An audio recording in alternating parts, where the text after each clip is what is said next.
kailangan nating makarating agad sa bahay ng lolo mo. Kasi dapat natin siyang balaan sa nangyari ngayon. Isang beses pa lang naman akong tumapak sa lupa ninyo pero ipapakulong niyo na ako, ha? Ay nako, paano kung ikaw ang kasuhan ko? Pinakaayaw ko talaga. Yung mga sasabat lang bigla kahit hindi naman sila ang kinakausap. Mas lalo na, ay yung pwesteng pumatay sa kapatid ko!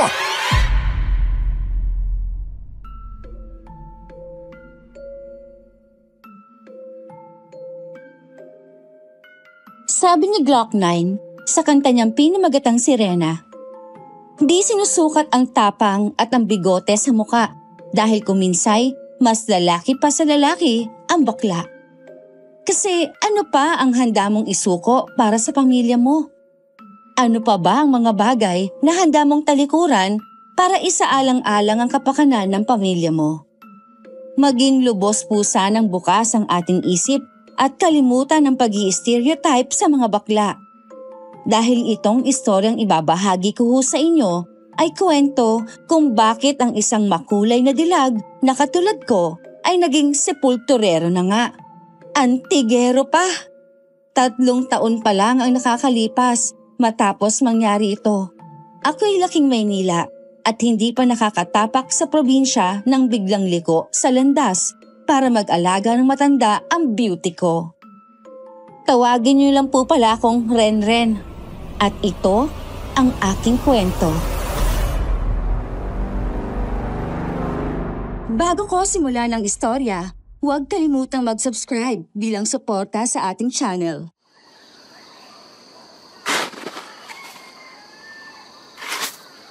Ay, ano ba ite?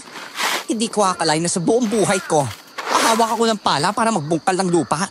Para may paglilibigan ng mga syutay. Ano ba to? Hoy! Tambunting! Huwag kang magreklamo dyan, ano? Nag-feeling hero ka kasi, kaya gawin mo yan ng walang reklamo. Hoy, Mika, na mas pangit pa sa butong hinuhukay ko. Hindi naman to yung trabahong sinasabi sa akin ng nanay ko, ano? Ang sabi niya lang, mag-alaga ako ng matanda. Tanggap ko na magpupulis ako ng puwet, pero ito, hindi, no? Wala si hinagap kong pinangarap na maghukay ng buto. Ay, naku. Oh. Sige na. Maabutan na tayo ng gabi dito eh.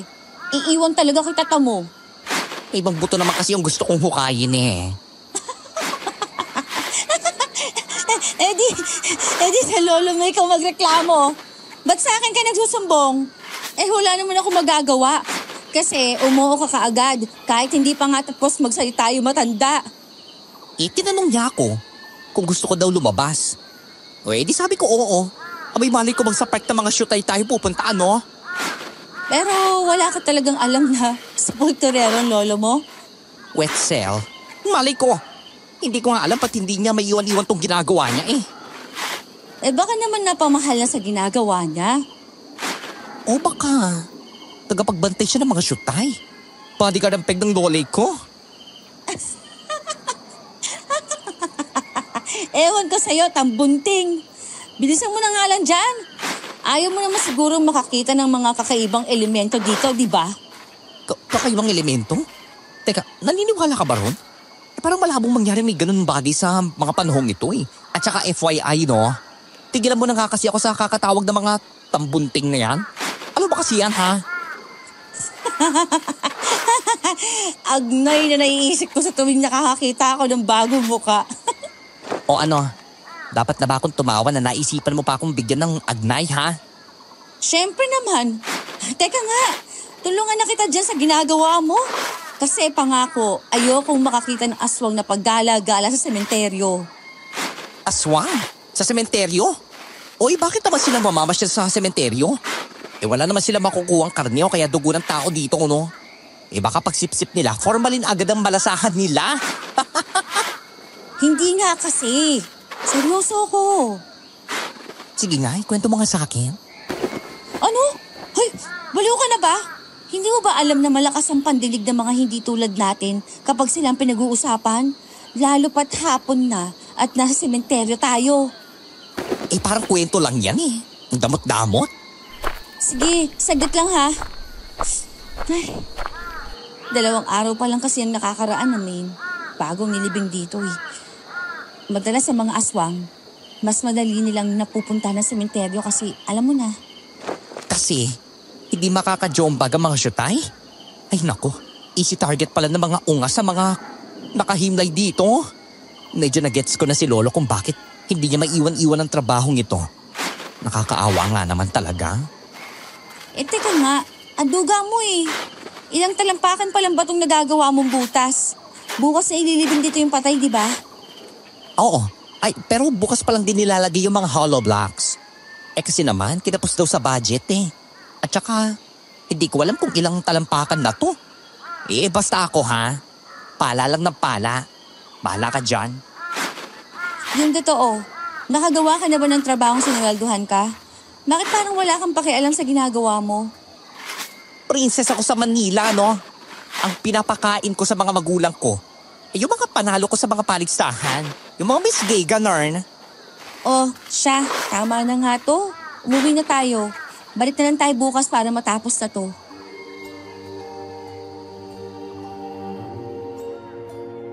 Agad kaming umakyat sa butas na pinapala namin ni Mika. Hindi ko talaga akalain na mapupunta ko sa ganitong sitwasyon ngayon. Halos alagaan kong kuko ko noon pero heto't dinadakot ko pa ng lupa para sa huling himlayan ng mga taong na maalam na.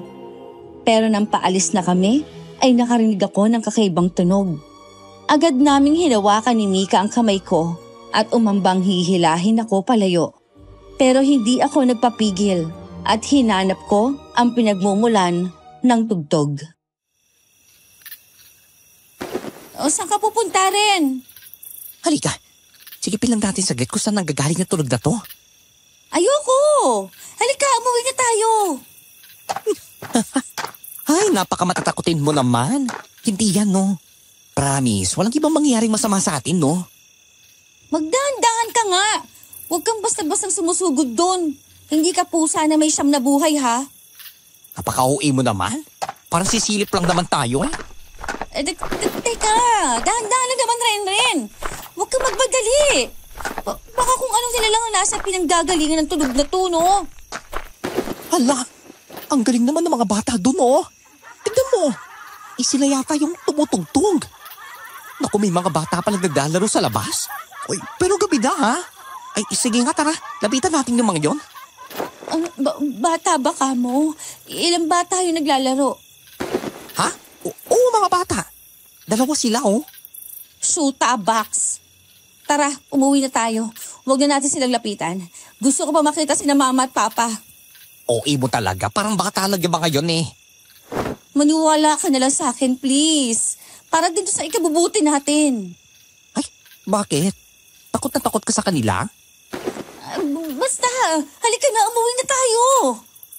Ala, ayan na tuloy. Tumigil na sila. Diyos ko, Yoko! Tago tayo. Ay, bakit? Ano ba nangyayari? Ano ka ba, hindi kita maintindihan, Mix, eh. Basta, mamaya ko na ikukwento. O ano, ayos na ba? Pwede na ba tayong tumayo? Teka, sandali. Halimaw! Halimaw! Rin, sinabi ko huwag ka muna tatayo eh. Anong klaseng halimaw yan? Mga ebwa. Hindi ko alam kung bakit nasa sementeryo sila pero ang alam ko, nangangain sila ng tao. Ay! Mika, bitawan mo ang kaibigan ko. Pangit na nila lang. Yeah! Nang makita kong bitbit ng nilalangang kaibigan ko, ay walang pag-aalinlangan ko itong hinampas ng hawak kong pala. Dahil sa lakas ng puwersa ko, ay napapikit na lang ako nang biglang bumulwak ang maitim na likido papunta sa mukha ko. Agad ko namang naramdaman na may humawak sa kamay ko at hinila ako palayo. Sa takot na baka ang nakakatakot na nilalang ang may hawak sa akin, ay pilit kong hinihila pabalik ang kamay ko. Huwag kang magpumiglas! Kailangan natin agad makabalik sa bahay ninyo bago tayo maabutan ng isang ebwa. Mika, ano ba nangyayari? Teka, ayos ka lang ba? Ikaw ang kung ayos lang. Bakla ka. Hinampas mo lang naman yung kasama ng ebwa. Ano naman kung hinampas ako? Nababalo ka na ba? Sobrang manahid mo na ba? Ha? Para hindi mo maramdaman na tumilamsik sa'yo yung dugo ng aswang? Ano? Oo, tangiks ka. Napatay mo yung kasama ng ebwa. Kung ganun naman pala eh. Mas maganda ang napatay ko yung isang ebwa. Kesa naman ikaw ang patay ng ebwa na yun, no? Ano na lang ang sasabihin ko sa mga magulang mo kapag may nangyaring masama sa'yo habang kasama ako, ha? Hindi mo naiintindihan. Makinig ka ng mabuti, ha? Kailangan natin makarating agad sa bahay ng lolo mo. Kasi dapat natin siyang balaan sa nangyari ngayon. Alam kong maghihiganti ang ebwa sa nangyari sa kasama niya. Kaya halika na habang hindi ko pa natatanaw yung aswang na nakasunod sa atin. Diyos ko, kasalanan ko tong lahat eh. Hindi na sana mangyayari sa akin to kung nakinig lang sana ako sa'yo. Tumakbo na lang tayo. Wala na magagawa ang pagsisisi kasi nangyari ng lahat. Sa tingin mo ba, mahal tayo ng mga aswang? Sa tingin mo ba, masusundan tayo ng mga ebwa na yun? Isa lang naman na nasisiguro ko. Malalakas ang pang-amoy ng mga ebwa. Ano ba? Ganun pa rin yun. Malakas ang pang-amoy eh. Ay, di ba tatandaan pa rin nila yung amoy natin? At masusundan pa rin niya ako. At ikaw, anong gagawin natin? Dalawa na tayong nanilikado eh. Diyos ko, nasa likod na natin siya.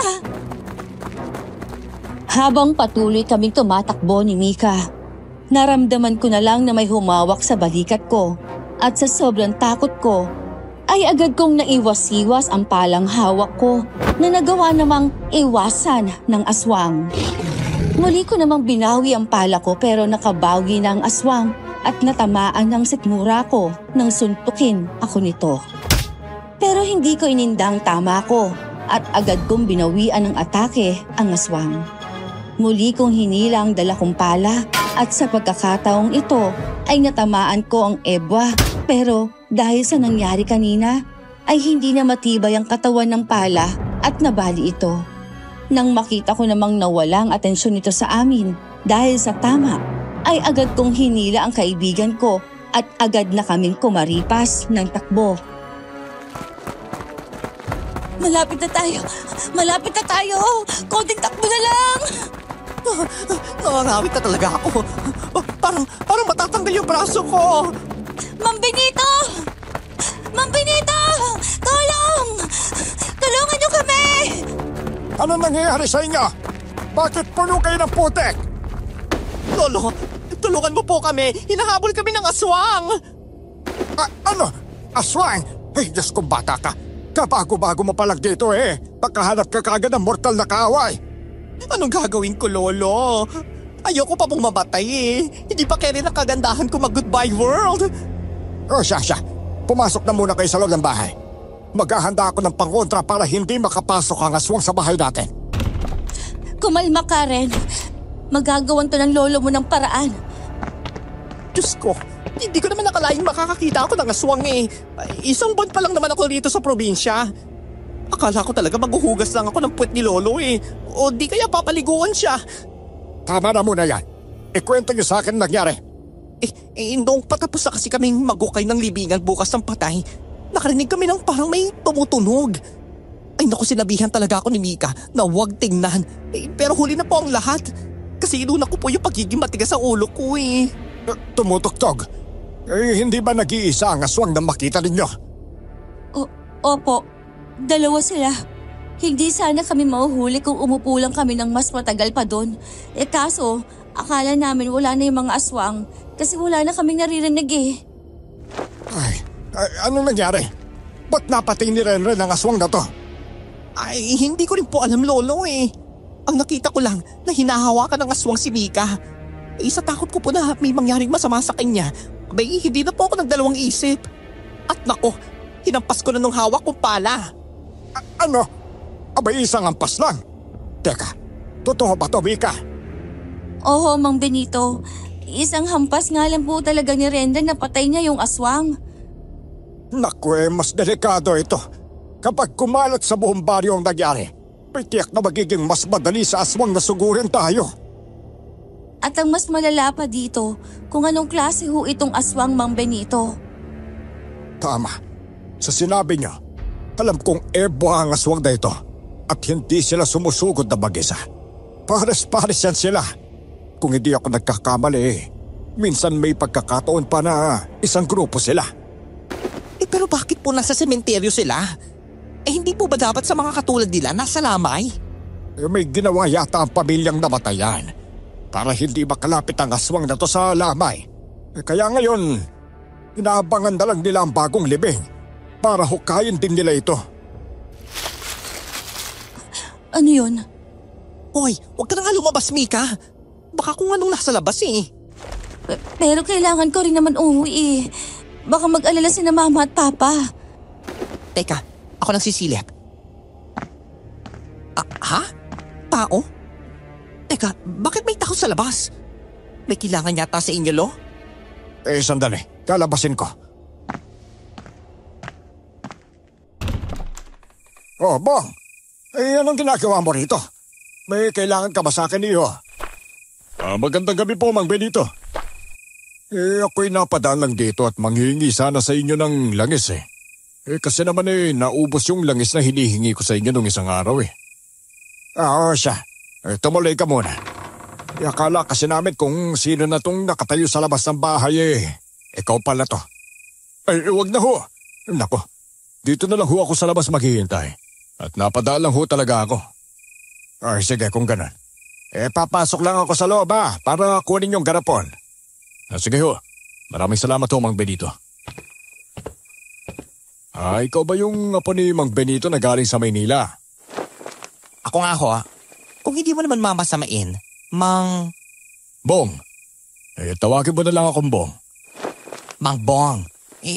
Bakit kita naabutang nakasilip sa bintana na parang may inaabangan ha?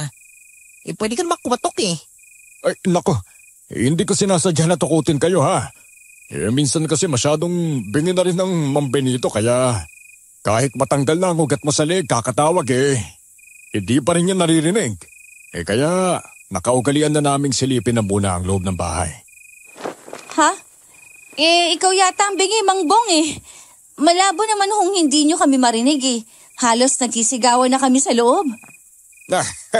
Ano ba kayong mga bata kayo? Bakit ka maginigisa itong si Bong? Nako. Mabuti ho dumating na kayo, Mang Benito. Para kasi mga investigador to mga dalagat binata may kung magtanong sa akin eh. Hay, binata? Sa ganda ko to? Pasensya na. Mga dalaga pala. Paano, Mang Benito? Iabot ko na lang yung bayad bukas ha. Alis na ho ako at baka magalit ang misis kung nagtatagal na naman ako sa utos niya. Lalaking yun? Napaka-fishy ha? Ano ka ba rin? Mabait na tao yung si Bong. Hindi yun makakagawa ng kasamaan. Talaga lang po ha? Bakit nakita ko siyang halos makipalitan lang bukas sa bintana para makachismis lang sa usapan natin kanina? Ano ka bang bata ka? Huwag ka mag-alala. Siya nga yung kukunin ko sanang alalay sa pagiging supulturero ko Dahil sa bait ng batang iyon. Paniwala na lang muna siguro tayo sa lolo mo rin. Naging leksyon kasi sa akin. Yun ang nangyari kanina. Ay nako, mapapahamak ka kapag hindi ka nakinig sa mas makakaalam sa'yo. Sige. Total, naging bastos naman talaga ako Mang Bong Hihingi na lang ako ng pasensya bukas kapag nakita ko siya. Pero uuwi po ako ngayon, Mang Benito. Baka hinahanap na ako ni na Mama at Papa. Teka, ayos ka lang bang umuwi na mag-isa? Paano kung ihatid na kita tapos ihatid mo rin ako Parang tangiks naman to Diyan ka na nga. Kita na lang tayo bukas.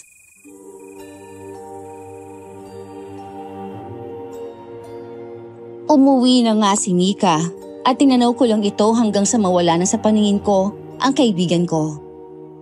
Agad naman akong pumasok sa bahay at tahimik kaming naghapunan ni Lolo Benito. At nang matutulog na kami, ay hindi ako mapakali kaya kahit kakaibang amoy ng aking abuelo dahil matanda na, ay sumiksik ako sa higaan niya at nagpayakap. Nang sumapit ang umaga, nagising kami sa kalampag sa aming pinto. Sa kamamadali ni Lolo Benito, ay nagkamali pa ito ng baba at nauna ang puwetan nito sa sahig at sa kasamaang palad ay napahawak ito sa paanan ko kaya dalawa kaming umiikang naglakad papunta sa sala.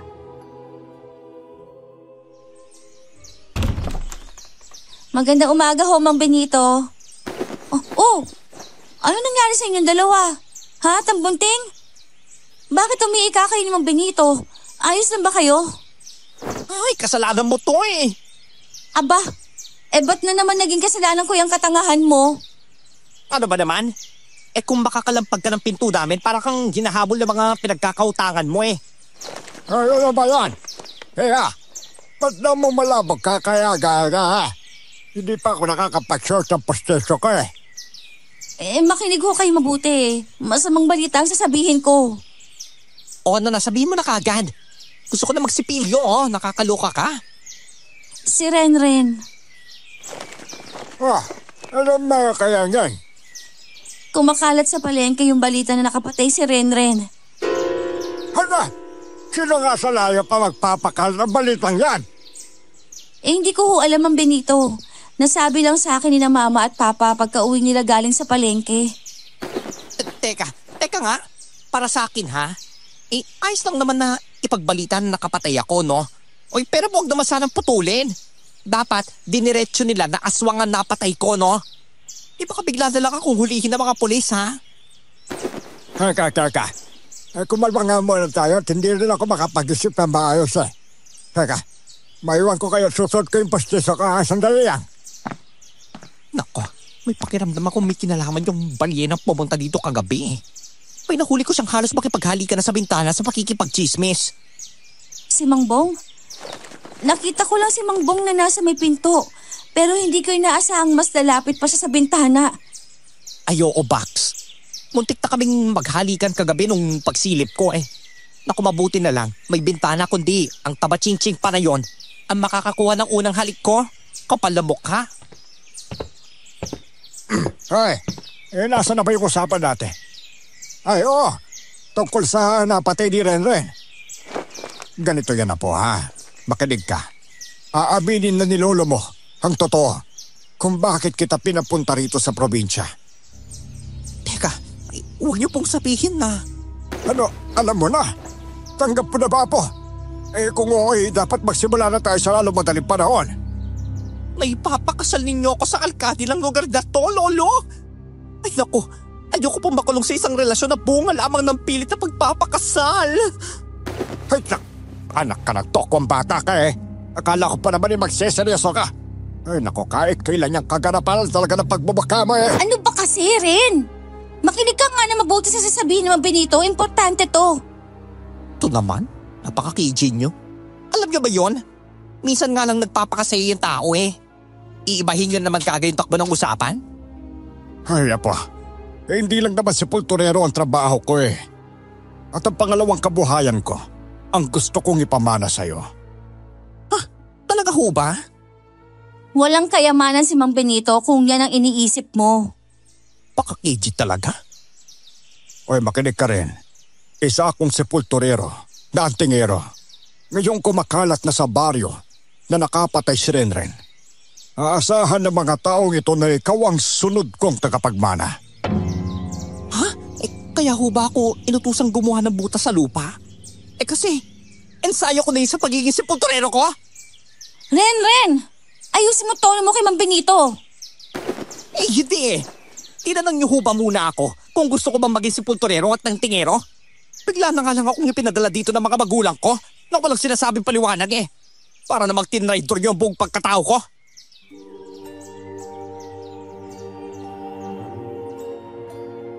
Nawala ang lahat ng takot sa akin na baka kuyugin ako ng mga tao kapag makita nila ako sa labas dahil sa sama ng loob ko. Nakakita naman ako ng putol na punong kahoy at doon ako nagmukmok ng ilang oras hanggang sa hindi ko na namalayan na hapon at maggagabi na pala. Kahit naman kasi bakla ako, may nararamdaman pa rin ako. Hindi ko lang talaga matanggap na gagawin nila to sa akin.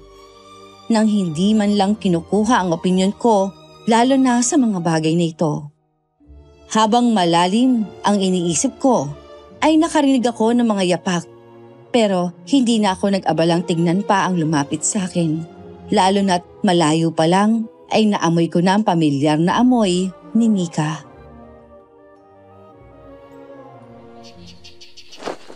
Siguro, hindi mo rin masisisi si Mang Benito sa naging desisyon niya. Hindi pa naman dapat sasabihin ni Mang Benito sa'yo ang lahat ng to eh. Kaso nasira lang yung plano ngayong lumabas ang nagawa mo sa sementeryo. Alam mo ba, bata pa lang ako noon, nakita kong paalis ang papa mo. Nasa sasakyan ka nga nun eh. Gusto kitang lapitan kaso nandiri ako sa sipon mong dinidilaan mo lang imbis pahiran. Sa dami ng maaalala mo, yung pa talaga yung tumatak sa'yo? Ano ba yan? Kasi, naawa ako ng araw na yun na sa lolo mo.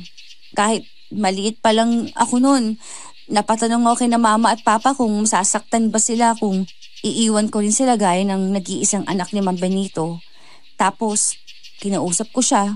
Simula nun, naikwento na niya sa akin ang pagiging sepulturero at antingero niya. Hulaan ko. Umayaw si Papa kasi may pamilya na siya, no? Kaya umalis siya. Parang ganun na nga. Kaya nga yung matanda na siya at wala nang pagmamanahan ng ginagawa niya. Ako itong binala ng tatay ko sa probinsya. Porque bakla ako, akala niya, patapon na ang buhay ko. Hoy, huwag kang magsalita ng ganyan. Hindi mo kasi pinakikinggan na mabuti si Mang Benito eh. Kung alam mo lang, ayaw niya talagang ikaw papuntahin dito sa probinsya kasi bata ka pa raw at malayo pang mararating mo. Talaga? O paano kung ayaw ko maging sepulturero o antingero? Aba, di sabihin mo sa lolo mo. Bakit? Lolo mo ba ako? Teka, pupunta ka lang ba dito ha para asalin ako? Tasabulutan talaga kita. Kumanda ka. Ano, ayos ka na ba? Ha, Tambunting? Kung ayos ka na, kausapin mo ng lolo mo.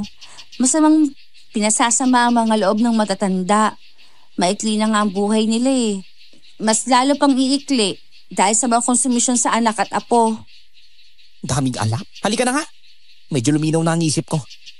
Huwag mo minamaliit ang words of wisdom ko ha.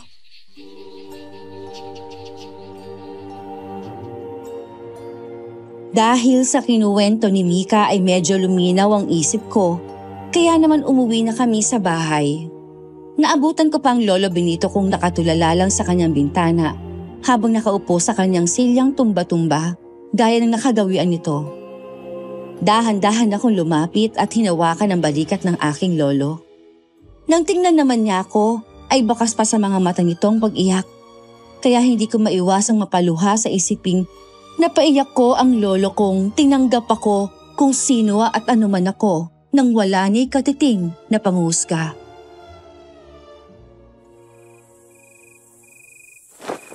Sorry po, Lolo. Hindi ko po gustong paiyakin kayo pero ayoko lang ho talaga maging sepulturero o antingero kagaya ng gusto ninyo. Ay, wala naman akong magagawa po. Kung ayaw mo talaga, sa tingin ko hanggang sa akin na lang ang dugo ng ating lahi. Huwag kang mag-alala. Hindi naman kita pipilitin kung ayaw mo eh. Maraming salamat po. Hindi ko po inaasahang aabutan ako ng hapong pagmumuni-muni eh. Gusto ko lang po talaga maging Miss Universe, promise. Huwag kang mag-alala po. Ako ang unang magbibigay sa'yo ng bestida mo kapag lumaban ka na. Ay, naku, talaga ho. Maraming salamat po, Lolo, ha? Ano yon? Teka, parang may hinumbalos sa likod ah. Teka, titingnan ko. Ay, hala. Akala ko naman umuwi ka na. Ikaw talaga, Tambunting? Anong... Bakit nawarak yung yero sa likod? Parang kinalmot. Diyos ko. Maganda kayo. Mukhang natuntun na ng ebo ang bahay natin. Anong gagawin natin, Lolo? Hindi ako mapakali. Pag yung mga aso, ano yung alulong? Naku, senyalis ito na nasa malapit ng angaswang. Lagyan nyo ng asin at bawang ang bawat paligid ng bahay. Huwag niyong hayaan na may makaligtas tayo. Dito lang pala nakatago ang mga dagang pumatay sa kapatid ko. Kung daga kami, hindi sana mamamatay ang kapatid mo. Malakas pa ang loob ninyo ngayon kasi hindi nyo alam ang lakas ng kalaban ninyo. Tignan nyo, sa muling pagbabalik ko, Magiging siomay na kayong mga daga ngayo! Abay, swerte ka naman kung ganon, no? Ang sarap-sarap ko kayang siomay.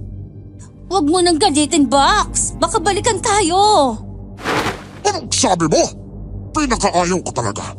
Yung mga sasabat lang bigla kahit hindi naman sila ang kinakausap. Mas lalo na kung ang sasabat ay yung pesting pumatay sa kapatid ko. Hindi mo ako matatakot. Isa ka lang namang lamang lupa. At sa sa ating dalawa, ako ang ginawa at may basbasang Diyos. Ay, Diyos ko! Maglolo nga kayo! Parehas kayong marunong mangubos ng pasensya. Ulitin mo nga yung sinabi mo! Lamang lupa! Lamang lupa! Itiko mo na yung bibig mo, Ren, ha? Inaasar mo talaga ako! Mang Benito! Hindi! Lolo! Tila napasobra na nga ako sa pangaasar sa aswang nang makita ko na lang ang pangit na itsura ng ebwa na nagwarak ng pinto namin. Matangkad, maitim at mabalahibo. Matutulis ang mga tainga. Ang mga mata nito'y malalaki at namumula. Habang ang mahabang dila nito'y nakalabas sa pagitan ng matutulis nitong mga ngipin. Ang daliri at kuko sa kamay at paa naman ay mahaba at matutulis. At ang higit na nakapagpakabas sa akin. At kahit tila nasasunog ang balat nito, dulot ng asin at bawang, ay walang habas itong hinawakan ng lolo ko sa liig at iniangat. Sa takot ko na baka kung anong gawin nito sa aking abuelo, ay agad kong tinakbo ang pagitan namin, dalang napulot kong gunting sa lamesa. Ramdam ko naman ang pag-iinit sa buong katawan ko, at mula sa oras na yon, ay wala na akong kinatatakutan pa, gaya ng naaramdaman ko ng si Mika, ang hawak ng ebwa. Ren! Wag! Oras na para samahan mo ang kapatid mo sa impyerno! Anong ginawa mo? Ang balikat ko! Ang sakit ng balikat ko! Abay! Ben, huwag magsakta ng apo ko! Sa tingin mo ba, matatalo mo ako sa putyo-putyo mong gantay, ha? Boys! Ren! Ayos ka lang ba? Huwag ka makialam dito! Patpatin! Titignan ko kung kaano ka nakasangapo ng isang atingero! Kahit ilang beses mo pa ako itapon, babangon at babangon pa rin ako! Tignan ko nga kung makabangon ka pa matapos ito! Halos mandilim ang paningin ko nang maramdaman kong malakas akong sinipa ng aswang. At tumama ang likod ko sa antigong aparador ni Lolo Benito at nadaganan pa ako ng mga babasagin dito. Nang masama akong tumingin sa aswang ay nakita ko itong nakangisi. Nakaturo ang matatalim nitong kuko sa dibdib ni Mika na ibinalibag niya rin kanina. Pero para bang inaasar ako nito nang umiling-iling ito at ang Lolo Benito ko naman ang pinuntahan nito at pinasadahan nito ang dibdib ni Lolo nang matatalim nitong kuko na agad namang dumaloy ang dugo. Kaya kahit nangihina, dala ng tama, ay pinilit kong bumangon at sinugod ng suntok ang aswang. Bitiwan mo ang Lolo Benito ko! Ay, alam bang kaya mo, ha? Parang kinikiliti lang ako ng bawat atake mo, ha? Tumakas sa kayo, Lolo. Mika, ako na bahala rito. Iwan niyo na ako! Mang Benito, halina ho kayo. Alalayan mo na lang ako sa kwarto, Mika. May kukunin muna ako. Tignan mo nga naman, ang mga taong to, nangiiwan ng kaanak. Tama na yan! Ako naman ang susuntok sa'yo! Babangon pa rin ako. Kahit magkalasog-lasog na ang katawan ko. Ano? Nasaan na ang tapang mo ngayon, ha? Ren! Saluhin mo ito! Kahit nahihirapan, ay pilit kong inabot ang inihagis ni Lolo Benito sa akin. At nang mahawakan kong maliit na batong itim, ay kakaibang pakiramdam ang biglang gumapang sa aking katawan. Nawala ang sakit na dulot ng paulit-ulit na atake ng ebwa at pakiramdam ko'y sobrang gaan na ng aking katawan. Hindi na ako nagsayang pa ng oras at agad kong sinugod ang aswang. Nakakungo ang palad kong nakahawak ng maliit na bato at nagulat na lang ako ng isang suntok ko pa lang sa aswang ay bigla itong tumilapon. Anong ginamit mong kababalaghan? Hindi mo na dapat inalam ang bagay na tatapos sa'yo. Yeah! Ang balikat ko! Ang balikat ko! Ayok kang bakla na! Hoy! Hoy! Bumalik ka nga dito! Huwag kang tatakbo, duwag! Ren! Ayos ka lang ba? Teka, si Lolo Benito. Ay, may sugat si Lolo. Kailangan natin siyang balikan. Huwag ka mag-alala. Ayos lang ako. Mababaw lang ang sugat ko. Ikaw ang kailangan gamutin, Rene. Kahit nasa iyo ang anting-anting na yan, abay hindi ka pa rin kayang pagalingin yan. Ha? Pag binitawan ko na ba tong bato na to, Lolo? Babalik yung sakit ko sa katawan? Iwakan mo na muna yung anting-anting mo at gagamutin kita. Igamutin mo muna yung sugat mo po, Lolo. Maayos lang naman po ako. Hanggat hawak ko itong batong may superpowers. Ayos na si Mang Benito. Nalagyan ko na siya ng paunang lunas kanina. Unahin mo muna sarili mo. Sobrang sama lang tama mo eh. Ano ho ba tong batong to, Lolo? Ang batong yan ay mutya na galing sa bato ng namatay na tao. Nakuha ko noong Biyernes Santo nang ako'y magukay ng mga bangkay para ilipat ang mga buto sa lagayan. Bato? As in yung sakit na bato, Lolo? Diyos ko ah. Ano naman ba yung mga kapangyarihan nito, Lolo? Yun na nga eh. Ang kapangyarihan ng mutya ng sakit sa bato. Nagbibigay ito ng panandaliang ginhawa sa sakit ng katawan at lakas. Grabe. Abay hindi ko akalain na makakahawak ako ng mutya na galing sa mga namayapa. Hindi ba tayo mong maging sepulturero at tingero? Total, tapos naman na kitang gamutin, balik mo na sa akin ang batong yan. Pero paano kapag sinugod ulit tayo? Huwag ka nang mag-alala tungkol sa ganyang bagay. Ako nang bahala. Hindi na ako magpapakampante at lagi ko nang ididikit sa katawan ko ang mutyang ito. Teka, napabaliw na ho ba kayo, Lolo? Huwag mo sabihin, naiisipan mo pang ikaw ang lalaban sa Ebwa, ha? Ganun na nga. Hindi ko naman nahayaan na nag-iisang prinsesa ko eh.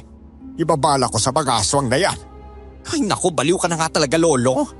Kahit naman ayoko maging sepulturerong antingero, masyado naman yata akong walang awa. Kung hahayaan lang ho kitang sumabak sa laban, no? Irayuman mo nga ho hindi mo malabanan? Ang Ebwa pa kaya? Ano ba yan? Kapag hinawakan ko lang yung mutya na yan mas bago pa ako sa inyo. Ay naku, ayoko. Ikaw na nga lang yung tumatanggap sa akin, Lolo Ibubuwis mo pa yung buhay mo para sa akin? Naku, over my gorgeous body. Kung hindi ako sino? Sino pa? O di si Mika. Uy, bakit ako? Nababaliw ka na naman bakla ka ha? Nananahimik ako dito Naku, Lolo, kung nakita niyo siyang magbungkal ng lupa, naku, mas magaling pa siya kaysa sa akin. Abay mas mabilis at hindi nagre-reklamo. Loko ka. Hindi ko matatanggap at hindi yan epekto sa akin lalo na't hindi naman ako kadugo. Maliban kung itatanim mismo ang ating-anting sa katawan ko para mapilit itong maibahagi ang kapangyarihan sa akin. Huwag ka na magreklamo, Apo. Kaya ko na to. Ay, okay sige ako na, oo na. Napakasama ko naman tao kung magiging makasarili ako Tama yan. Renren pa naman ang pangalan mo. Paano connect nun? Isa kang mabait na tao. Teka, sigurado ka na ba, Apo? Oo, Lolo. Oy, grab mo na po. Bago pa ako magbago ng isip. Sige. Bukas ng gabi may pupuntahan tayo, ha? Ihanda mo yung kagabitan mo sa pagsesepulto.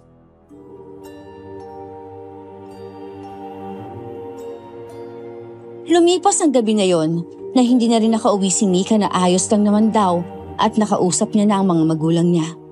Pero pagsapit ng umaga ay halos manginig-inig ang buong katawan ko nang hindi ibigay sa akin ni Lolo ang mutya ng bato. Mas lalo pang sumakit nang patulungin ako nito sa mga trabahador sa pagsasaayos ng pintuan naming sinira ng Ebwa. At nang sumapit ang gabi, Hindi pa nga nagiinit ang puwetan ko sa upuan, ay bigla naman itong naalala na may pupuntahan pa pala kami. Namalayan ko na lang na binabaybay na namin ang bawat pantyon na tanging tunog lamang ng kanilang mga yapak, kuliglig at paunti-unting pagtahol ng mga aso ang kanilang naririnig.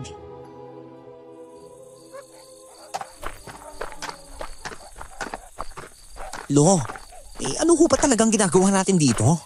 May nagtawag sa akin ng isang araw Kailangan daw linisin ang isang patsyon. Kasi palalaparin ito. Itatabi ang labi ng asawa. Mag-ukay tayo. At sa tingin mo ba, ayong gabi ang tamang oras para magkukay ng buto ng syotay, Lolo? Ano ba? Bakit hindi? Ito yung ginagawa ko palagi. Kung gusto mo nang maging sepulturero at tingero sa ngayon, abay dapat mo nang aralin ang ginagawa ko. Ano ba yan? Hindi pa nga magaling yung katawan ko Para akong inaararon ng 10 kalabaw at pinaghihila ng 20 lalaki. Ay naku, ito ba pakiramdam ng nasasabak sa mga kakaibang digmaan? Ang ingay-ingay mo, Tambunting. Pag itong mga patay na to bumangon, ikaw ang ipapalit ko sa pagkakalibing. Bakit nga ho ba kasi, Lolo? Bakit gabi? Ano pa bang hidden agenda mo dito, ha? Bailingit sa kaalaman ninyo. Nang huhukayin natin mga buto buto ng dating magsasaka na may alagang puting kalabaw. Albino ho ang kalabaw na ito, Mang Benito? Kung ano mang tawag niyan sa Ingles. Oh? Ano naman ho kung dating magsasaka ang hukay nating buto? Yung alaga niyang kalabaw pinaniniwala ang bigay sa kanya ng isang hindi kilalang nilalang. Dahil sa pagiging mabuti niya sa mga hayop. Yung kalabaw na ito'y purong puti at may asul na mga mata.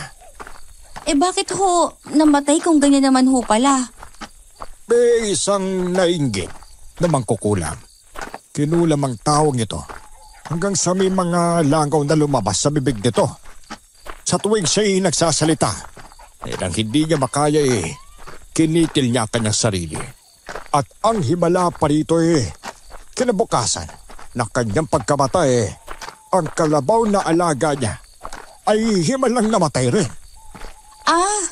Ito ang kwento na inilibing ang kalabaw katabi ng katawan ng may-ari niya.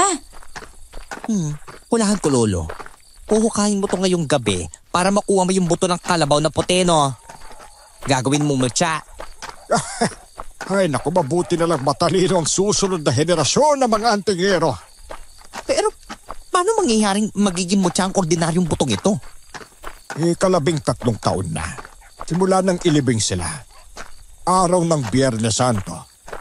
May hindi na natin kailangan magdasal para maging mabisa ang mutya na ito. Nililok na to ng panahon para maging makapangyarihan.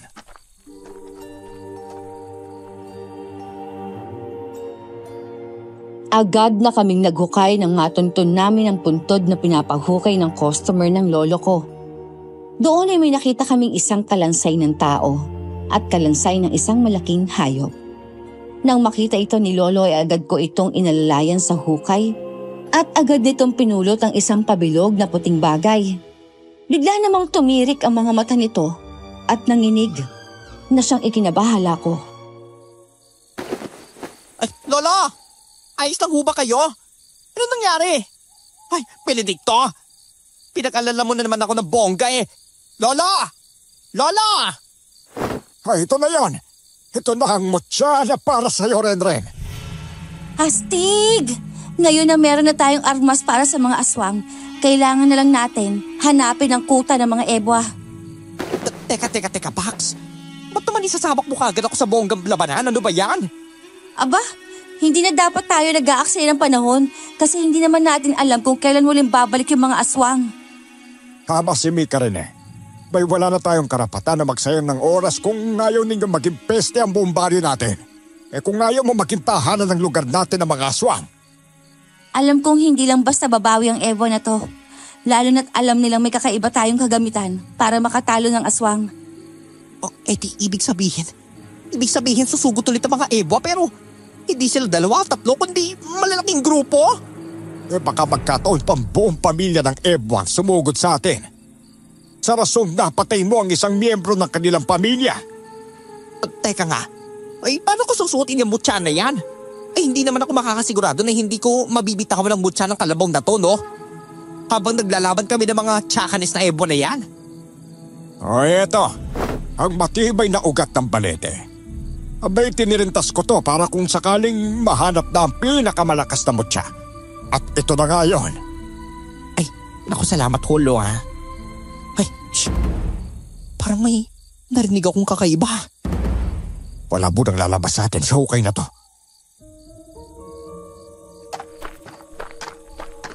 Nakausap mo na ba ang mga sasama sa atin sa gabing pinaplano natin? Meron na ako nakausap na iba. Pero hindi pa sigurado ang iba. Dahil sa pag-aalala, dahil sa balitang malakas ang tagapagbara ng matandang atigero. Ano? Dahil lang sinapatay niya si M.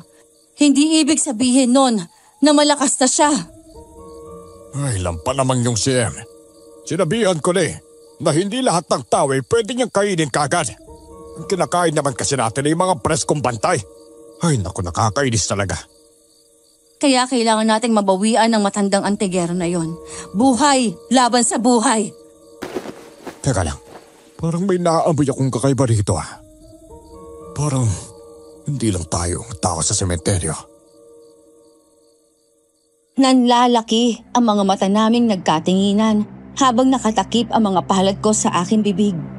Halos maramdaman kong tibok ng puso ko hanggang sa aking lalamunan dahil sa kaba. Habang ang mga yapak ng paa ay palakas ng palakas. Hanggang sa hindi ko na napigilang kabigin ang mga nasa malapit sa akin at yakapin ito ng mahigpit sa sobrang kaba. Napatingin naman ako kay Mika na tila may mahinang sumipol at maya-maya pa'y naamoy ko ng mabaho nitong utot. Napapikit na lamang ako at tahimik na napadasal na sana'y umalis na ang 2 ebwa sa taas ng hukay dahil hindi man ako mamamatay dahil sa aswang ay mamamatay naman ako sa baho ng utot ni Mika. Wala na tayong oras para tingnan pa kung sinong nandito. Ano, handa ka na bang ipakita ang anyong tao mo? May punto ka. Uli ka na nga at maghanap pa tayo ng ibang kakampi. Hindi rin tayo magbabago ng anyo hanggat hindi sigurado mapapasa atin ang apo ng antigero para mas lalo tayong lumakas.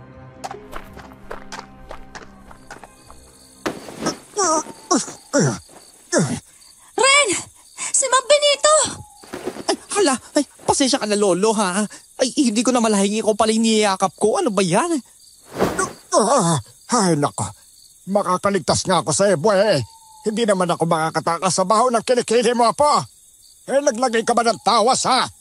Huwag ka na magsuot itong mga itim na seda, ha? Ito, papatay sa akin, eh. Ikaw kasi, ayaw maniwalang amoy putok ka.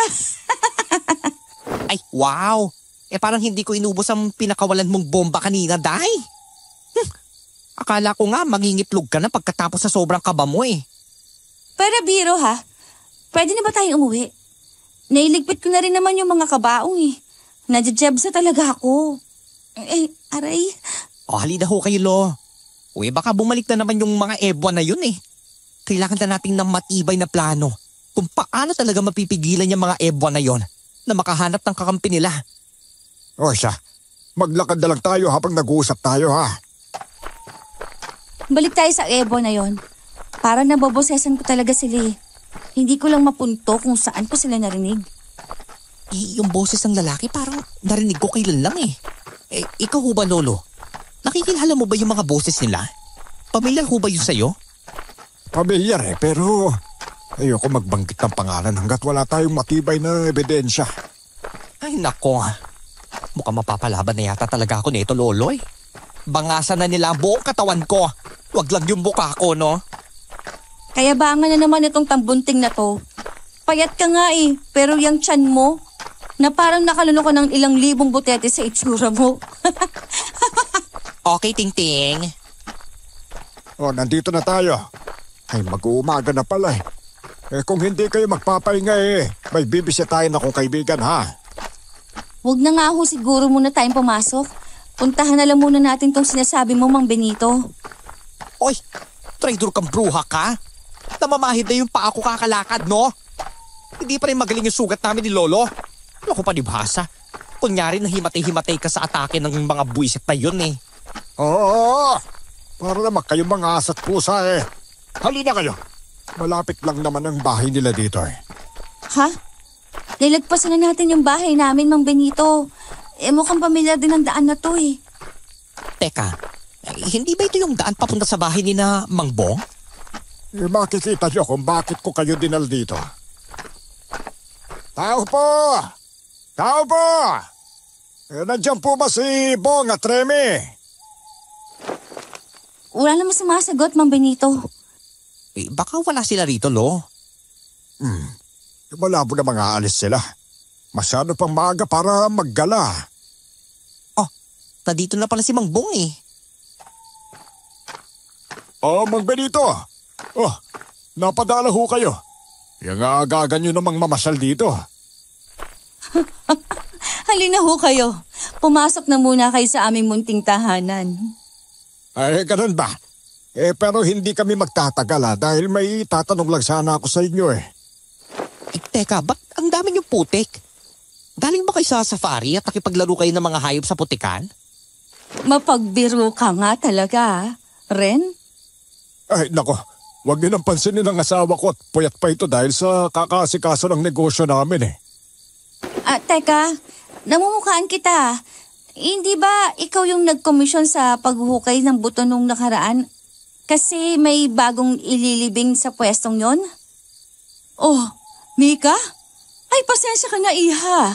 Hindi kita napansin.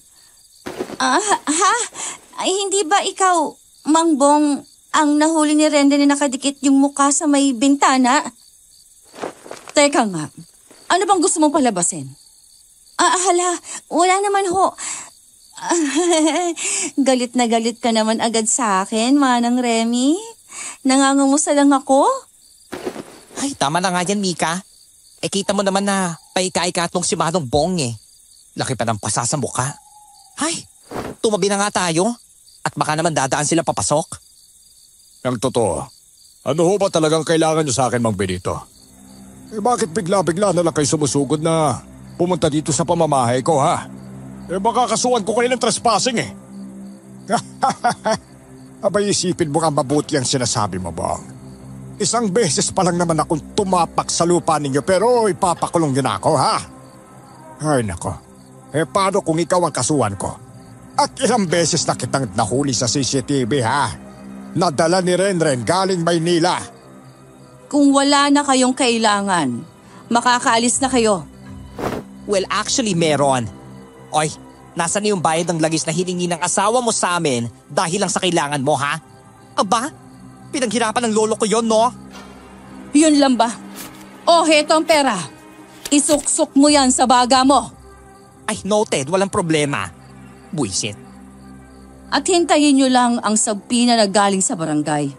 Nandito lang kayo para mambulabog. Okay, Balyena, subukan mo lang.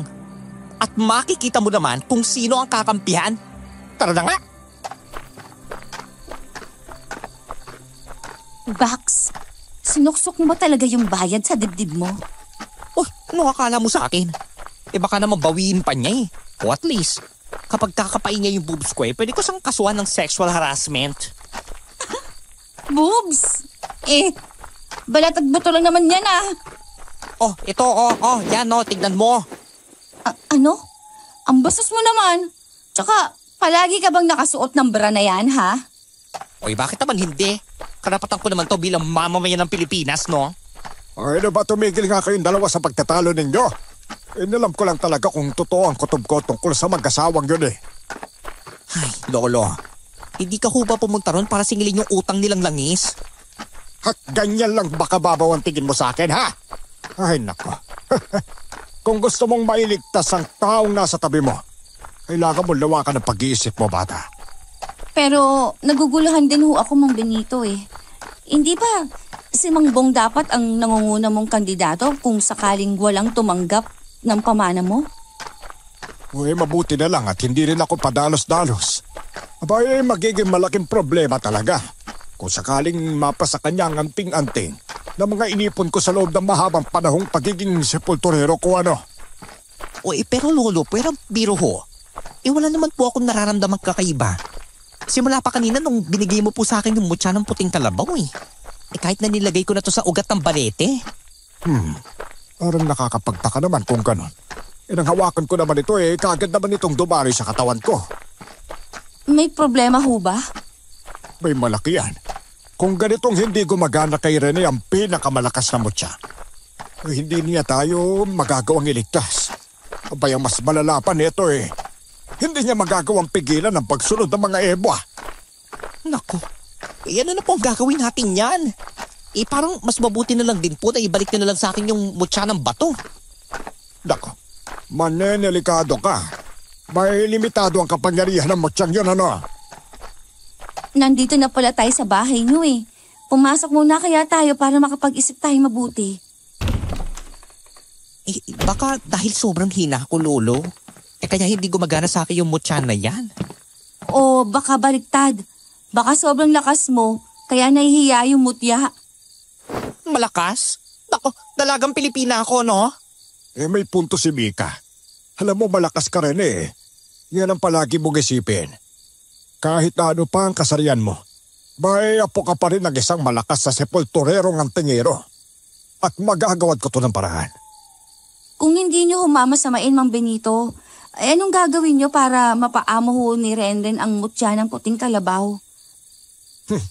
Kunin niyo ang baul sa ilalim ng katre ko. Kahit marami pa akong tanong sa lolo ko ay agad na rin naman naming pinagtulungang buhatin ni Mika ang baul ng matanda palabas. Sa sobrang kapal ng alikabok nito, ay hindi ko na makita ang nakaukit sa ibabaw nito. Ang tanging alam ko lang ay ang katotohanang may ginagawang orasyon ng aking abuelo bago magbukas ang baul niya at ang mas nakaiinis pa ay ang mga materyales na kailangan niya. Abo lang naman ang balahibo na galing sa kilikili ng isang totoong antigero. At dahil ako na ang nagmana sa pagiging antigero niya, buhok ko sa kilikili ang dapat bunutin. Sadali! Dahan-dahan naman! Sa dami ba naman kasing buhok sa ulo Bakit kilikili pa yung ginawa mong ingredients dito, Lolo? Aray ko naman! Abay, may nakikita ka bang buhok sa ulo ko, Rene? Sa tingin mo noong panahon na kailangan kong higpitan ang kandado sa baul ko, alin buhok ang kukunin ko, ano? Aray, tama na yan! Ano ba kasi? Bakit kasi kailangan 7 hibla ng buhok? Sandali lang, naputol yung isa. Ay naku, ayoko na. Sinasamantala mo na ang kainosentihan ko Oy, paano kung mabaga yung kilikili ko ha? Hindi maapektuhan pa yun sa paglalaban namin ng ebwa. OA mo naman. Ay, ayos na ho ba ito, Mang Benito?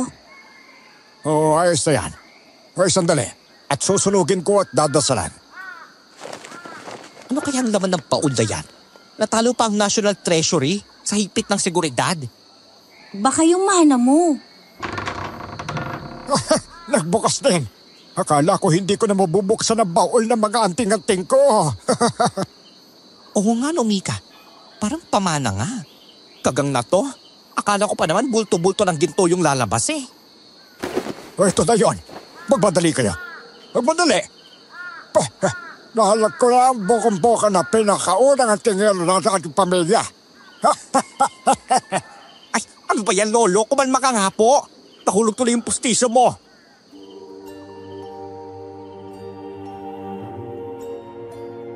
Sa sobrang bilis sa mga nangyayari, hindi ko na nasundan ang susunod na ginawa ni Lolo Benito. Ang nakita ko na lang ay may nakahanda ng mga pausok na may iba't ibang halamang ugat na nakakalat sa ibabaw ng baul. May isang bilog na buto namang hinawakan si Lolo at itinaas baba niya yon habang may binabanggit na mga salita. Naramdaman ko namang unti-unting lumalakas ang ihip ng hangin at parang may malakas na puwersa na parang nagtutulak sa amin palayo.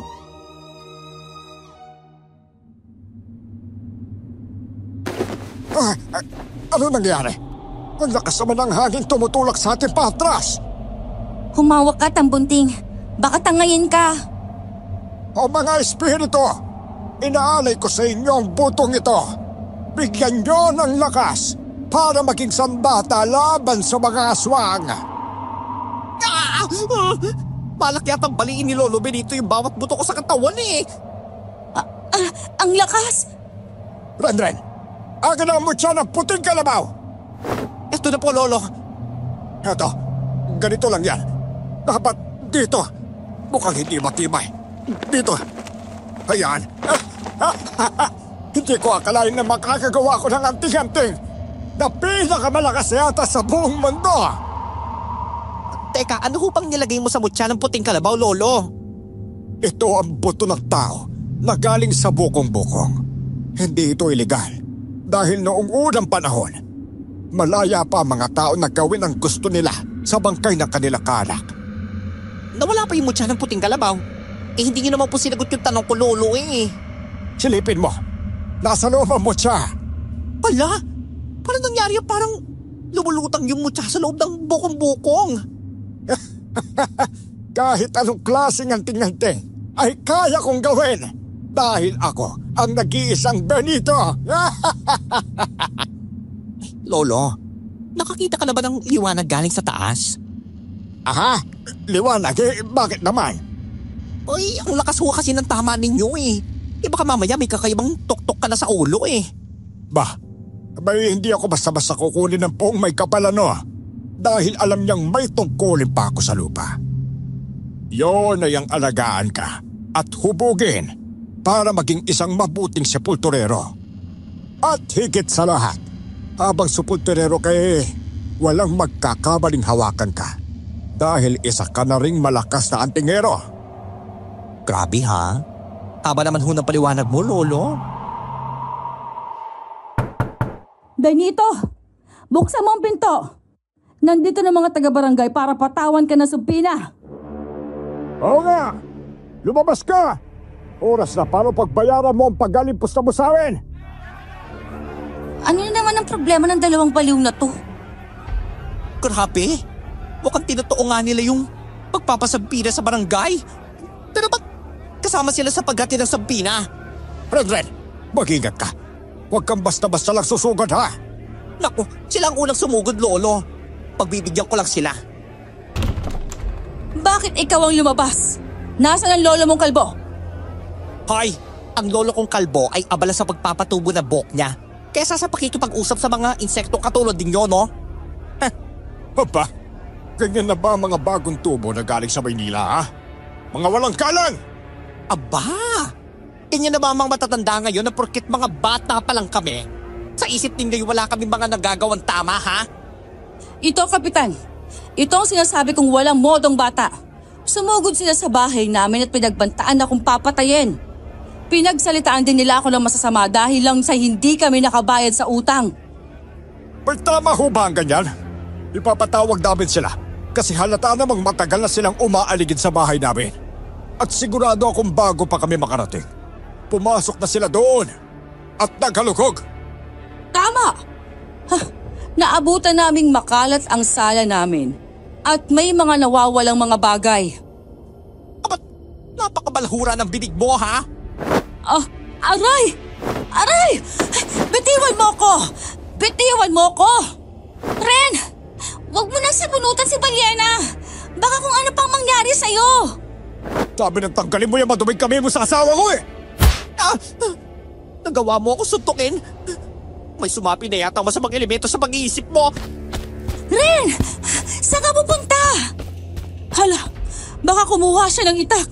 Kapitan, kung ano man ang mangyari sa amin, ikaw ang bahalang panagutin ng mga hayop na yan. Sandali lang, Apo. Huwag ka magpadala sa init ang ulo mo. Ren! Maghunos dili ka. Baka maghimas ka ng rehas mamaya. Ito ang bagay sa'yo. Tanggapin niyo itong basbas na banal na tubig para mawala ang mga kurikong niyo sa ulo. Binuhat ko ang isang galong banal na tubig ni Lolo Benito at walang pag-aalinlangan kung binuhos sa balasubas na mag-asawa ang laman nito. Humiyaw naman ang balyenang si Remy at nakita kong agad na niyakap ni Bong ang babaeng asawa. Pero ang akala kong sigaw nilang parang labis ay nagkaroon ng totoong itsura nang makita kong nasusunog ang balat ng mag-asawa dahil sa banal na tubig. Sa una ay akala kong nasapian sila, pero mas mabigat pa pala doon ang dahilan.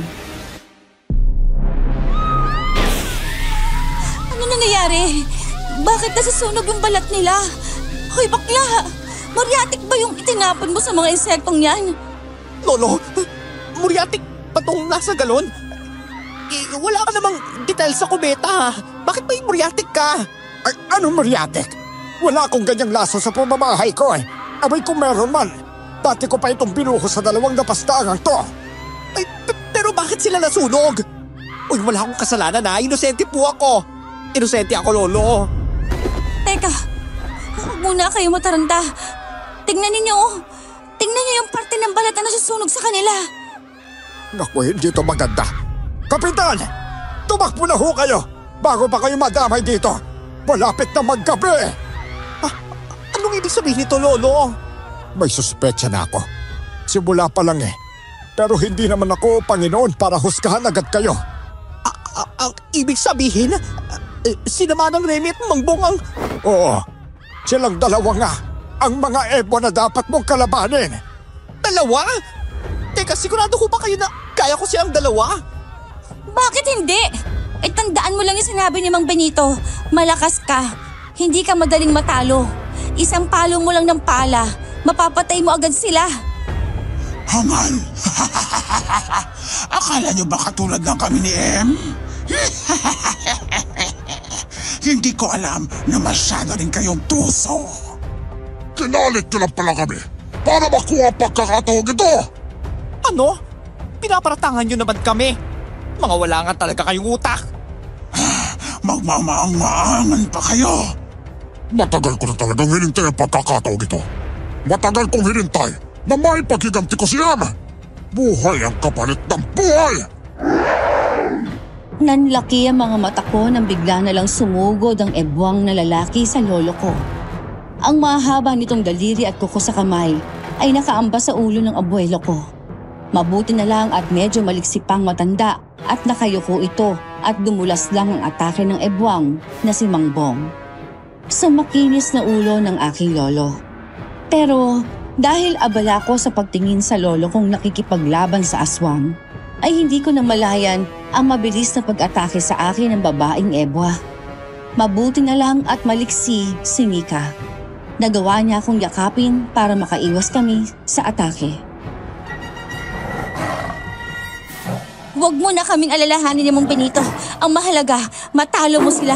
Ikaw na lang ang pag-asa naming mga taga-baryo Renren. Mukhang magaling din sa pagpaplano ang nobya mo, bakla. Oo, Balyena. Wala ka pa sa kalingkingan ni Mika, no? Ingrown ka lang sa kuko niya sa paa. Ingrown? Ha, hindi mo maintindihan, no? Kasi ikaw mismo ang ingrown. Talagang ingrown ah. Tignan mo ang gagawin ko sa lolo mo. Nang malaman mo kung sino ang mas malakas sa ating dalawa. Oh, Lolo! Agad kong tinakbo si Bong at malakas kitong tinulak. Hindi ko naman inaasahang gamit lamang ng isang kamay ko ay titilapon na ito palayo. Agad ko namang inalalayan ng lolo kong namumula ang leeg at agad itong inalalayan papunta kay Mika. Pero habang nililipat sa ligtas na lugar ang aking abuelo, ay parang naging malakas ang pandama ko.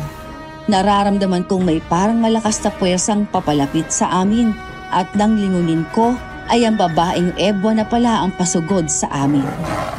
Agad kong iniekis ang kamay ko dahil sa malakas nitong suntok. Ang akala kong titilapon ako ay isang hakbang paatras lang ang nagawa ko. Ano? Gulat ka, no? Ngayon, alam mo na kung sino ang mas malakas sa atin. Eh bakit hindi na lang kaya kayo sumuko at hayaan nyo na lang akong patayin kayo ng asawa mo? Hindi ko hayaang mangyari yan. Pwes, magsisisi ka sa gagawin ko. Bong, umiwas ka! Sa maikling palitan namin ng masasamang salita ng Balyena, ni Manang Remy, gaya ng ginagawa nila, ay sinugod ko si Bong na walang malay sa buong baligid niya at hawak nitong kanyang tiyan. Agad kong pinuntirya ang dibdib nitong mabalahibo at iniisip na sa isang puwersa ko lang ay magagawa kong ilusot ang kamay ko para durugin ang puso ng lalaking ebwa na hindi ko inaakalang mapagtatagumpayan ko. At sa gitna ng kailaliman ng gabi, ang hiyaw ng babaeng Ebwa na katulad sa alulong ng mga aso ang muntik nang magpabutas sa aking tainga.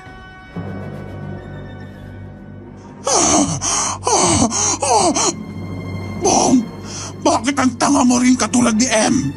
Magkapatid nga talaga kayo. Bibi ka! Huwag mo akong iwan! Anong gagawin ko kapag nawala ka rin sa akin? Si M!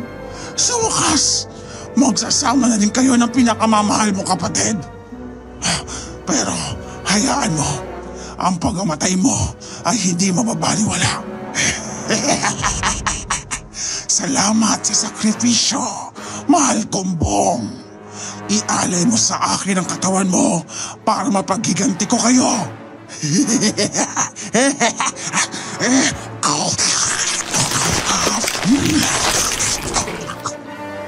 Kinain niya si Manong Bong? Bilis, Mika.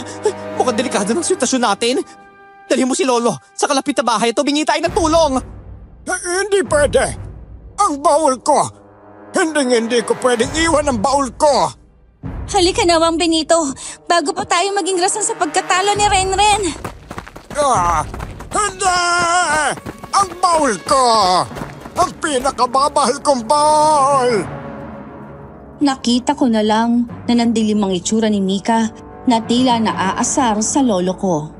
Kaya ang babae, walang pagpipilian, binuhat na parang sako ng bigas ang aking lolo at saka tumakbo paalis. Habang ang babaeng Ebwa naman ay abala sa pagkain ng lamang loob ng asawa niya.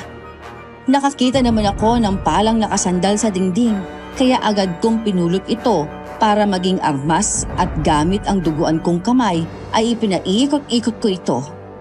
Maya-maya nga'y biglang nangisay ang babaeng Ebwa at biglang lumaki ang anyo nito at mas lalong naging maitim ang balahibo nito sa katawan. Bumangon ito at tiningnan ako ng may ngisi habang pinahira ng dugo sa gilid ng labi nito gamit ang likod ng kamay. Alam mo namang mga patay ang kinakain namin, hindi ba? Hindi mo ba alam kung bakit kinain ko ang bangkay ng aking asawa matapos lang itong mamatay? Dahil nasa katawan niya pa ang pagiging malakas. Nasa katawan niya pa ang pagiging Ebwa. Hoy! Hindi mo ba alam na nakakaintindi ako? At hindi mo na kailangan sabihin ng rason mo, ha? Wafakils ako, malaking Ebwa. At kahit doblehin o triplehin pa ang sukat mo, aba hindi mo ako matatakot. Kasi weak shit ka. Tingnan natin kung masabi mo pa yan kung inudumi na kita maya-maya. Hoy! Mukha pa akong Nice. Alam mo, mabuti bang tapusin na natin to. Paunahan tayo maging fertilizer sa lupa. Hindi mo ba tatanungin muna kung bakit ko to ginagawa? Ay, bakit pa? Wala na akong interest pang malaman kung bakit mo to ginagawa, Tandang Remy. Abay, ang importante lang sa akin, nako, mailigtas ang lolo ko at bigyan siya ng buhay na maayos. Sa kanyang pagre-retiro. Ang baba talaga ng tingin niyo sa amin, ano? Pwes, patutunayan kung hindi niyo dapat kami binabaliwala. Kaagad kong sinalag ang pagkalmot sa akin ni Manang Remy gamit ang malapad na bahagi ng pala. Sa sobrang lakas ng salpukan ng kuko ng aswang at metal, nayupi ang pala ko pero hindi nabali. Ramdam ko rin ang pagmamanhid ng kamay kong nakatanggap ng puwersa. Pero hindi ako nagpatalo. Binawi ko ang pala ko at agad kong inihambalos sa pang-ibabang bahagi ng katawan ng babae, ang armas. Pero doon na nga ito nabalik.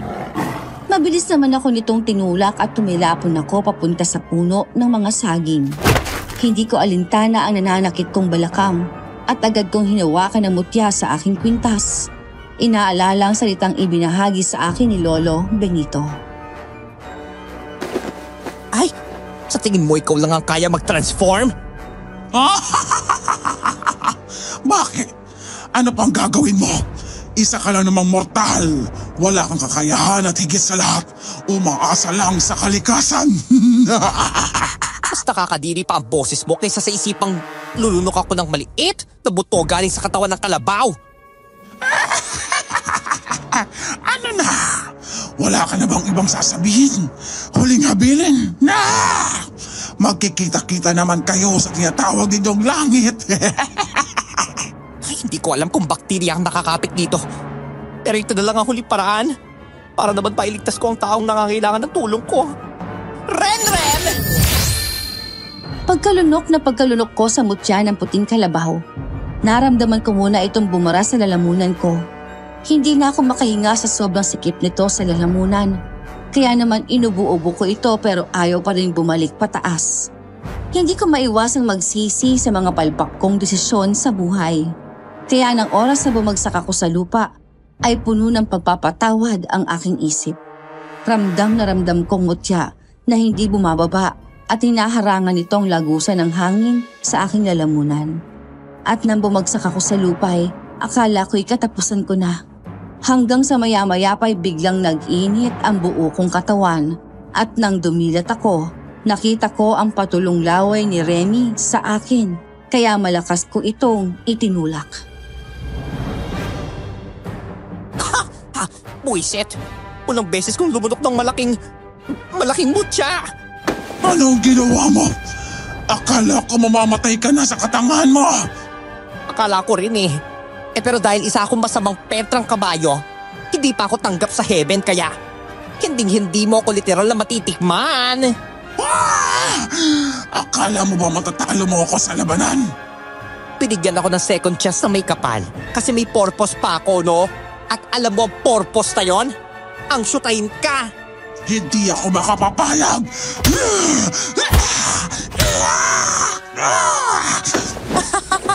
Ano? Hanggang 3 suntok lang ba ang kaya mo, ha? Mahiya ka nga sa pinanggalingan mo. Hayop ka! Pagbabayaran mo to! Neck mo? Ay, wala ka palang neck. Ilang beses mo akong nilait. Papatayin kita! Papatayin kita! Parang biglang nawala sa sarili si Manang Remy. Tila isang tunay na eba na ito na walang matinong pag-iisip at ang tanging pagkain na lang ang naiisip nito. Hindi na katulad kanina, nakalkulado ang bawat galaw nito. Ngayon ay kung saan-saan na nito pinapatama ang mga kalmot. Nang makakita ko ng pagkakataon, ay sinubukan kong tumalon pa itaas at sa hindi inaasahan ay ilang talampakan ng taas. Agad kong inasinta ang batok nito nang yumuko ito para hanapin ako. Habang pasulong ako pababa, ay piping humihiling ako na sana matapos ng lahat. At laking gulat ko nang parang may puwersang humihila pababa. Diretso sa ebrang, walang malay. At ang dulo ng patulis na pala ay agad sumaksak sa likod ni Manang Remy. Hindi pa ako nakontento. Agad ko pa siyang sinikmuraan kaya napasukan na ito ng itim na likido at nanghihinang gumapang palayo.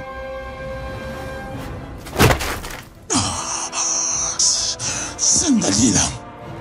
Nang may naging biktima kayo, may pinakinggan ba kayo ni isa sa kanila, ha? Wala. Hindi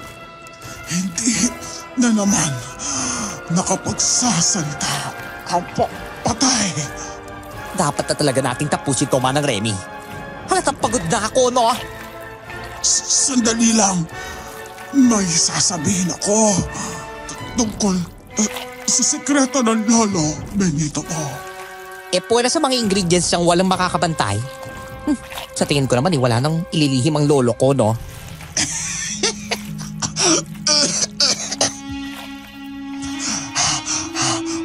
Wala ba talaga? Hindi ka ba nagtataka kung ba't may apo siyang gayong wala naman siyang pinakilalang asawa? Ha? Hoy, anong alam mo sa pamilya ko, ha? Apo, ako ang lola ninyo. Ano? Wala kaming lolang aswang, no? Hindi ikaw ang lola ko. At kailanman, hindi kita magiging kaanak, no? Taba-taba mo.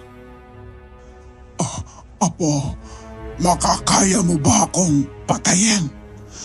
Gusto pa kitang makasama at itama ang mga pagkakamali ko sa inyo. Hoy, itigil mo na yung pagpapanggap mo, Remy. Napapagod na rin ako kakakinig sa'yo eh. Nagmahal ako sa lolo mo. Minahal ko siya ng lubos.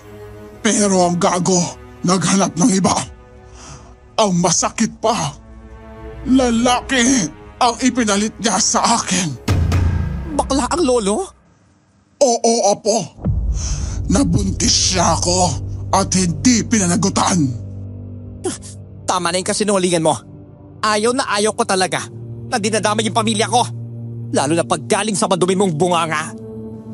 Bakit hindi mo siya tanungin? Hayaan mo kung makatakas, Apo. Babalik ako. Babalikan kita.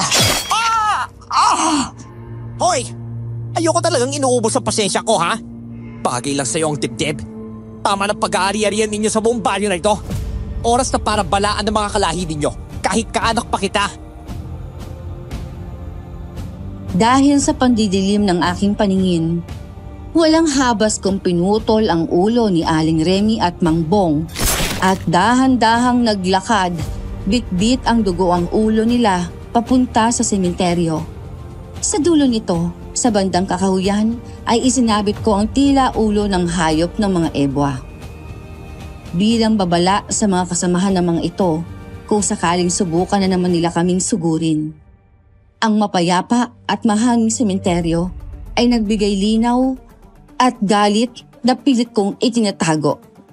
Wala akong rason na magalit sa aking lolo hanggat hindi ko naririnig ang panig niya. Pero kahit lumabas ang totoong ang lola kong si Remy, tila wala akong makapangpagsisisi sa aking puso.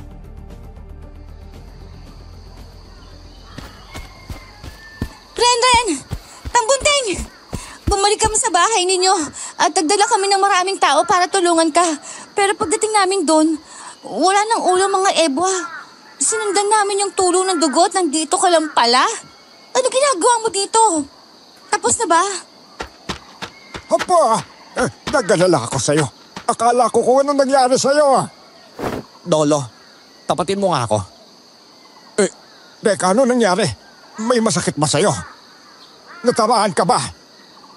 Ang sakit ng puso ko, Lolo eh. Ano? Dapat, nagpahinga ka na lang sa bahay. Kaysa maglakad pa dito sa gitna ng sementeryo. Ang sakit ng puso ko eh. Dahil sa nalaman ko ho.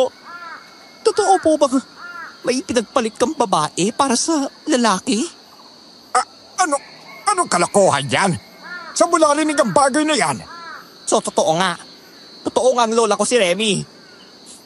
Kaya naman pala galit na galit si Papa eh. Kasi ikaw naman ang unang nang iwan. Anong lola mo si Remy?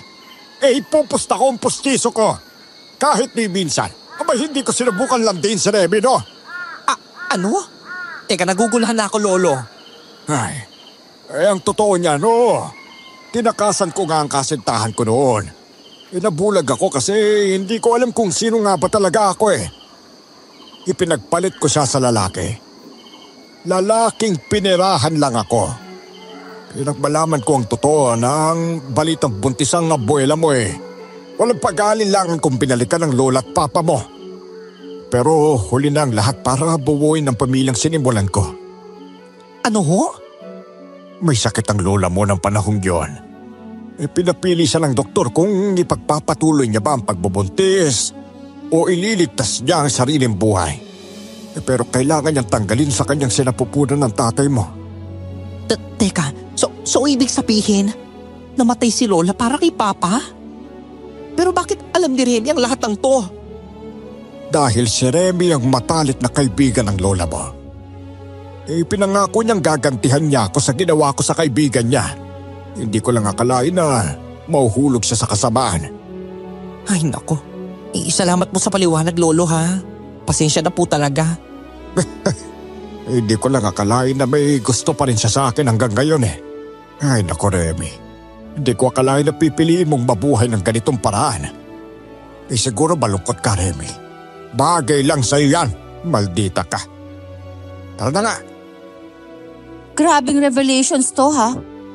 Akala ko normal na laban ng aswang lang. Diyos ko, hindi ko akalain na may katali ako sa dating bading at sa kasalukuyang bading. Magbading ka na rin kasi. Ewan ko sa'yo, tambunting. Pero sandali, anong plano mo na ngayon? O edi, magiging sepulturirong antingero na gaya ng lolo ko. Pero hindi ko magkakaroon ng syubet, no? Mag-isa na lang akong tatanda nito. Basta walang magulong buhay, no? Paano kung aminin ko sa'yong… No, bitiwan mo, Apo. Punong-puno pa ng dugo yung kamay mo, oh. Pwe, ang lansa ng kamay mo? Kamay pa ba yan ng tao? Che, umuwi na nga tayo. Gusto ko na ng mainit na pampaligo at malambot na kama at syempre, yakap ng lolo ko. Miss Pinky, sa nakalipas na 3 taong yon, naranasan kong magkaroon ng tunay na pamilya. Pamilyang tanggap ang mga pagkakamali ko. Tanggap ang buong pagkatao ko at higit sa lahat, pamilyang mamahalin ako maging sino man ako. Ngayon ho, Miss Pinky, ay namumuhay ako ng tahimik sa baryo. Hindi na ako bumalik sa Maynila. Ang mga aral sa pagiging tanga at bobo ko ng nakaraang taon ay nagsilbing leksyon sa akin. Wala talagang perpektong tao sa mundo, ano po? Kahit akong bida sa pinadala kong sulat, maraming nagawang pagkakamali.